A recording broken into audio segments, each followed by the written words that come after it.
Because listen up, listen up. And the buy a mamma no. And going to your answer. And don't marry and do as my own. I'm even for if I won't go, if I want to see.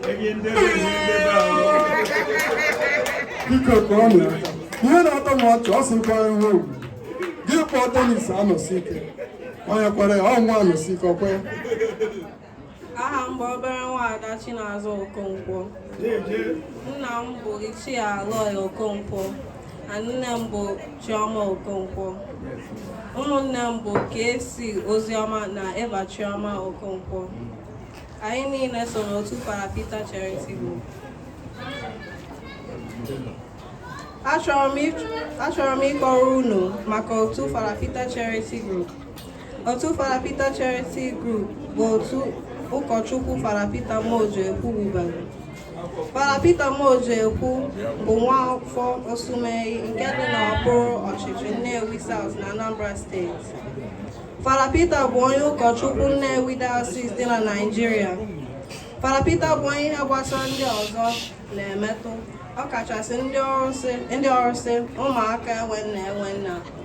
Ọ bụ onye aganiru ndị ntorobịa na ụmụaka na-echu ụra.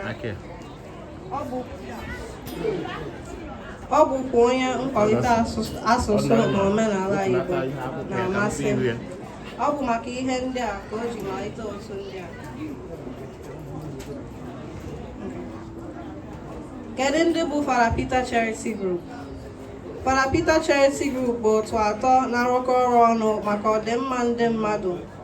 Ha bụ Fada Pita Charity Senate Tournament Nigeria, Fada Pita Charity Organization USA, Fada Pita Sports Foundation Chicago. Fada Pita Charity Tennis Tournaments Nigeria. Otu Fada Pita Charity Tennis Tournaments Nigeria malitere ihe dịka afọ 21 gara aga na Anambra Steeti dị n'ala Nigeria. Ọrụ na ihe ha megoro. Eri afọ 22, otu a na-ekpokọta otu egwuregwu tenis dị na Anambra Steeti ọnụ maka mmekọrịta mmadụ na ibe ya. Ndị klọb ndị a na-enwe nsọkọrịta mpi nke na-enwe ihe dịka ọnwa 2 maọbụ 3 n'afọ ọbụla. E na-eji ohere akọrọ ha maka mkpa ọ dị iji ngọzi na onyinye Chineke nyere ha inyere ndị ha ka mma aka. Ndị otu Fada Pita nke Naịjirịa na-enyere ndị ọrụsị aka. Ha na-enyekwara ndị enwe nna aka site na inye ha onyinye dị iche iche. Ha na-enye otu ọbụla dịka mkpa ha siri dị. Ha na-enye ha onyinye ego, ihe oriri, uwe, wheelchairs, crutches wdg. Ha na-enye ndị mmadụ ohere ịhụ dọkịta oyibo n'efu ma nyekwa ha ọgwụ n'efu n'afọ ọbụla. Ha na-enyekwa ndị anya mbụ ọgwụgwọ anya iji agụ ma na-afụkwa ụzọ nke ọma. Ha na-emere ndị ụmụaka na ndị ntorobịa oriri bịam n'ọnụ n'oge ekeresimesi ọbụla, ya bụ Christmas party. Ha nwere tennis academy na Anambra Steeti ebe a na-azụ ụmụaka na ndị ntorobịa ma na-akụzikwara ha etu esi apịa tennis n'efu. Abịa na America, ha nwere otu Fada Pita Charity Organization na Fada Pita Sports Foundation. Ewubere otu Fada Pita Charity ka ha nye aka hụ na ọrụ inyere ndị ọgbọ anya na ndị ọrụsị aka na-aga n'iru, ya na ịkwado ọrụ inye ọgwụ n'efu. Ndị Sports Foundation ketara ọrụ ịkwado ụmụaka na ndị ntorobịa. Ihe Fada Pita Group na-arụ na America. Eri afọ 7, ndị Fada Pita Charity Group na America na-ekpokọta summer tennis program maka ụmụaka. Eri afọ 3 gara aga, ha malitekwara ịkpọkọta ụmụaka na ndị ntorobịa amụrụ na America na-akụziri ha asụsụ na omenala Igbo.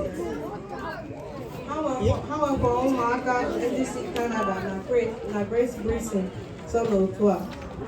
Mụ na ụmụnne m sokwa na nke a.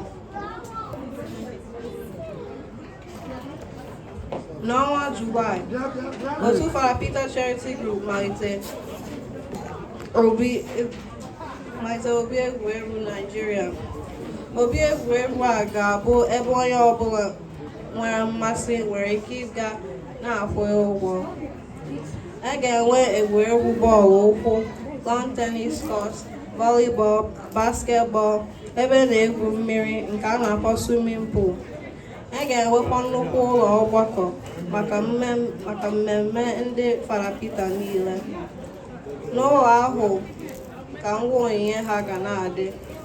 Ha ga-eji ụlọ ahụ mere ebe ha ga na-akwụ ndị ọya n'efu. Anyị na-ayọ ndị Chukwu gọziri ka ha nye aka hụ na ọrụ a ga na-aga n'iru. Na mmechi, n'aha ụmụaka ndị Summer Tennis Program na ndị Fada Pita International Kids Academy, anyị na-ayọ Amarachukwu n'isi Fada Pita ka echiche ihe ọma ọ na-echere ndị ọzọ rute ya aka. Anyị na-ayọ ka Chineke palite ụtụtụ ndị ga na-akwado ezi atụmatụ a o wubere. Ka Chineke gọzie ma chekwube mmadụ niile bịara ebe a. Ka ihe ọ bụla unu nyere gọrọ unu ngọzi. Amen. Okonkwo family. Remember I was saying about Allah Okonkwo and family. Biko, check out the support. Wow. Chineke mere m ebere. Oh. Your mother and your father, Chukwu ga-agọzi ha. Amụrụ gị here. Amụrụ ebe a. Na wa. Nke a bụ ezigbote na wa.